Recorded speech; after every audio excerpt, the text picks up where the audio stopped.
Hello भाई, तो चलिए हम शुरुआत करते हैं लूसेंट ऑब्जेक्टिव। इतिहास के तहत किसका अध्ययन किया जाता है? इसका ऑप्शन ए हो जाएगा, इतिहास के तहत अतीत का अध्ययन किया जाता है। प्रथम यूनानी इतिहासकार कौन थे? प्रथम यूनानी इतिहासकार हेरोडोटस थे। इतिहास से समस्त निष्कर्ष युक्तिसंगत साक्ष्यों पर आधारित होता है, यह कथन है यूथीडाइसिस का। और द हिस्ट्रीज, ये कई बुकों में इनका अलग अलग नाम है, के लेखक हैं हेरोडोटस। इतिहास के पिता और इतिहास के जनक 15वीं सदी में माना जाता है हेरोडोटस को। इतिहास अपने को दोहराता है, यह कथन है हीगेल का। हम इतिहास से यही सीखते हैं कि आदमी इतिहास से कुछ नहीं सीखता, ये भी कथन है हीगेल का। 8वां क्वेश्चन, किसका कथन है कि समस्त इतिहास वर्ग संघर्ष का इतिहास है? यह कार्ल मार्क्स का कथन है। बढ़ते हैं अगले क्वेश्चन की ओर। इतिहास विषय में मार्क्स का दृष्टिकोण संक्षिप्त वर्णन करता है। इसमें इतिहास में शोषक और शोषित वर्गों के बीच संघर्ष का सिलसिला मार्क्स के द्वारा उल्लेख किया गया है। निम्नलिखित में से किसने द्वंद्वात्मक भौतिकवाद के सिद्धांत का प्रतिपादन किया? इसको भी कार्ल मार्क्स ने ही प्रतिपादन किया। कार्ल मार्क्स ने वर्ग संघर्ष की प्रतिक्रिया में निम्नलिखित किस सिद्धांत के मदद से समझाया गया है? इसमें वर्ग संघर्ष की प्रक्रिया में द्वंद्वात्मक भौतिकवाद को समझाया गया है। इतिहास विगत की राजनीति है, किसका कथन है? यह सीले का कथन है। अभी इनका मिलान करना है, जिसमें से इसका आंसर ए हो जाएगा, जिसमें ओकोसाट ने सच यह है कि इतिहास में अतीत वर्तमान में बदलता है। ट्रेवेलियन ने कहा कि इतिहास का महत्व वैज्ञानिक नहीं है। कार्ल वुड ने कहा संपूर्ण इतिहास विचारों का इतिहास है। और ब्यूरी ने कहा इतिहास स्वतः मात्र एक विज्ञान है, इससे कम नहीं और इससे अधिक नहीं। बढ़ते हैं हम अपने अगले क्वेश्चन की ओर, 14वें की ओर। किस इतिहास दर्शन शास्त्री ने कहा कि समस्त इतिहास समकालीन इतिहास है? बेनेडिक्टो क्रोचे ने कहा कि समस्त इतिहास समकालीन इतिहास है। इतिहास का वर्तमान एवं अतीत के बीच का अंतहीन वार्ता किसने कहा था? E.H. कार ने कहा था इतिहास वर्तमान एवं अतीत के बीच अंतहीन वार्ता है। तिथियों के अनुसार प्रयुक्त होने वाले BC किसका साक्षात्कार है? तो बिफोर क्राइटस। तिथियों के साथ प्रयुक्त होने वाले AD का पूर्ण रूप है एनी डायनोमो। बढ़ते हैं अपने अगले क्वेश्चन की ओर। वर्ष 50 ईसा पूर्व जिस दिन था, वर्ष में 150 ईसा पूर्व आता है। वर्ष 1015 ईस्वी में किस शताब्दी में आता है? तो यह 11वीं शताब्दी में आता है। और फिर हम अगले क्वेश्चन में सूची में मिलान करना है, तो आगे देखते हैं। विक्रम संवत और शक संवत और गुप्त संवत और कलिश संवत। विक्रम संवत से हो जाएगा आपका 58 ईसा पूर्व, और शक संवत से हो जाएगा 78 ईसा पूर्व, गुप्त संवत हो जाएगा 320 ईसा पूर्व, और कलिश संवत हो जाएगा 3102 ईसा पूर्व। इसका सही आंसर हो जाएगा आपका ऑप्शन डी।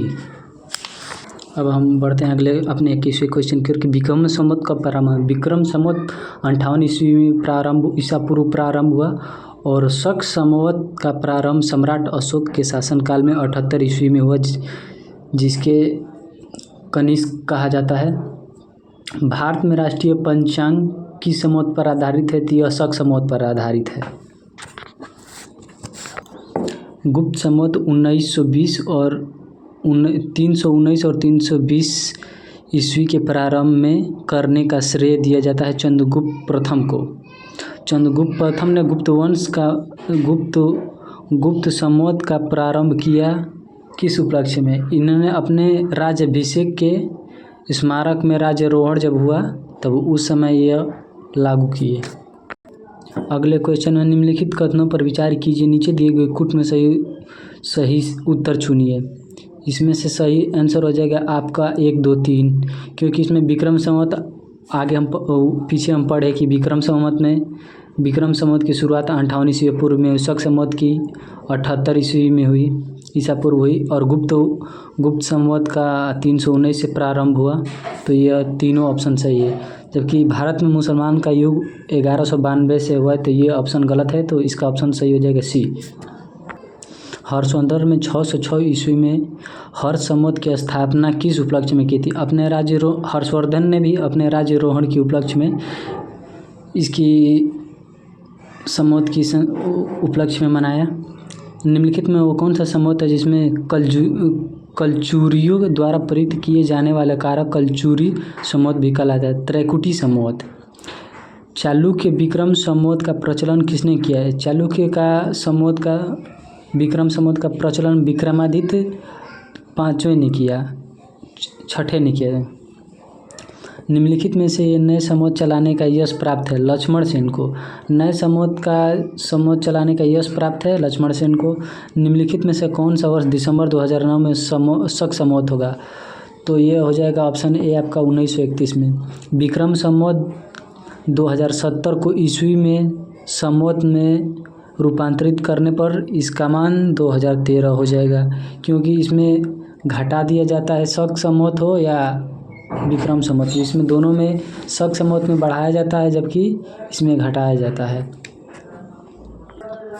बढ़ते हम शक संवत एवं विक्रम संवत के बीच कितने वर्षों का अंतर? तो इसमें 135 वर्षों का ये अंतर है, क्योंकि हमने पीछे पढ़ा कि 58 ईसा पूर्व में विक्रम संवत का प्रारंभ हुआ और 78 ईस्वी में इसका शक संवत का। इन दोनों को जोड़ने पर इसका अंतर 135 वर्ष आता है। पुलकेशिन प्रथम का बादामी शिलालेख शक संवत 465 दिनांकित है। इसमें विक्रम संवत में दिनांकित करना होगा, तो ये 600 ईसा पूर्व हो जाएगा। 135 वर्ष इसमें जोड़ देंगे तो 600 ईसा पूर्व हो जाएगा, ईस्वी हो जाएगा। राजस्थान सरकार ने कैलेंडर विक्रम संवत को 2063 लिखा हुआ हो, तो शक संवत में क्या होगा? तो यह 28 हो जाएगा, 1928, क्योंकि 135 वर्ष पीछे जाएगा तो इसमें घट जाएगा।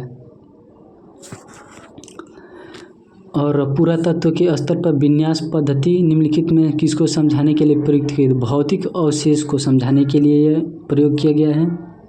बढ़ते हम अपने अगले क्वेश्चन 37वें की ओर कि कार्बन 14 का तिथि निर्धारण पद्धति का विकास किसने करवाया? तो इसका विकास वर्लड लिब्बी ने की। बढ़ते हम अपने अगले क्वेश्चन की ओर। काष्ठ, अस्थि और शंख पुरातत्व के नमूनों का काल निर्धारण करने के लिए निम्नलिखित में कौन सा अपनाया जाता है? तो इसमें अभी हम पीछे पढ़े कि कार्बन 14 का प्रयोग किया जाता है। कार्बन डेटिंग के निम्न आयु निर्धारण हेतु जीवाश्म में प्रयुक्त होता है। प्राग ऐतिहासिक का अंत एवं इतिहास का आरंभ माना जाता है जब मानव ने लिखना सीखा। भारत के संदर्भ में ऐतिहासिक काल का आरंभ माना जाता है 600 ईसा पूर्व से। सिंधु सभ्यता को आदि ऐतिहासिक की सभ्यता कहा जाता है, क्योंकि इसमें अब प्रमाण मिला कि इस समय लेखनी के कार्य शुरू हो चुका था। शक संवत पर आधारित राष्ट्रीय पंचांग एक चैत्र ग्रेगोरियन कैलेंडर में निम्नलिखित तिथियों में एक तदनुरूप है, जिसमें 22 मार्च या 21 मार्च से स्टार्ट होता है। किसने इतिहास को प्राचीन, मध्यकाल और आधुनिक 3 भाग में बांटकर देखने का रिवाज कहा? यह सेलेरियस ने आरंभ किया। निम्नलिखित में से किसने गुप्त वंश के प्रारंभ के निर्धारण में संबंधी महत्वपूर्ण सूचना दी? तो ये अल-बरूनी। अब यहाँ से हमारा 45वां क्वेश्चन खत्म होगा। अब कल फिर हम ऐतिहासिक स्रोत शुरू करेंगे, टॉपिक नंबर 2। चलिए दोस्तों, तो फिर मिलते हैं हम कल अगले सेशन में।